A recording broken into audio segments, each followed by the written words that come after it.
শুভ সন্ধ্যা।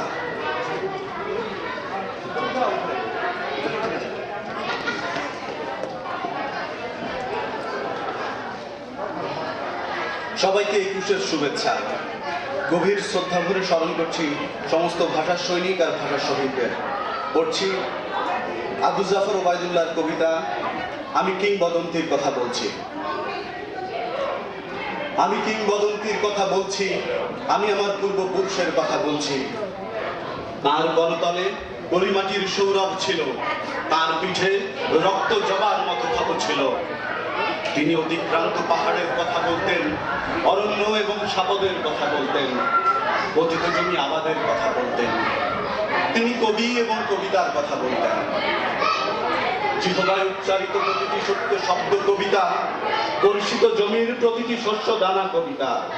যে কবিতা শুনতে জানে না সে ঝড়ের আর্তনাদ শুনবে, যে কবিতা শুনতে জানে না সে দিগন্তের অধিকার থেকে বঞ্চিত হবে, যে কবিতা শুনতে জানে না সে আজন্ম দাস থেকে যাবে।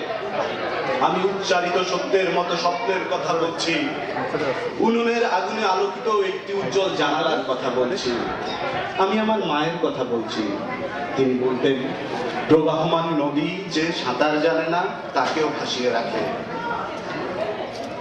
যে কবিতা শুনতে জানে না সে নদীতে ভাসতে পারে না, যে কবিতা শুনতে জানে না সে মাছের সঙ্গে খেলা করতে পারে না, যে কবিতা শুনতে জানে না সে মায়ের কোলে শুয়ে গল্প শুনতে জানে না। আমি কিংবদন্তির কথা বলছি, আমি আমার পূর্বপুরুষের কথা বলছি। আমি বিজন্ত স্নেহের কথা বলছি, গর্ভবতী বোনের মৃত্যুর কথা বলছি। আমি আমার ভালোবাসার কথা বলছি। ভালোবাসা দিলে মা মরে যায়, যুদ্ধ আসে ভালোবেসে মায়ের ছেলেরা চলে যায়। আমি আমার ভাইয়ের কথা বলছি। যে কবিতা শুনতে জানে না সে সন্তানের জন্য মরতে পারে না, যে কবিতা শুনতে জানে না সে ভালোবেসে যুদ্ধে যেতে পারে না, যে কবিতা শুনতে জানে না সে সূর্যকে হৃৎপিণ্ডে ধরতে জানে না। আমি কিংবদন্তির কথা বলছি, আমি আমার পূর্বপুরুষের কথা বলছি। তার পিঠে রক্ত জবার মতো ক্ষত ছিল, কারণ তিনি কৃতদাস ছিলেন। ধন্যবাদ।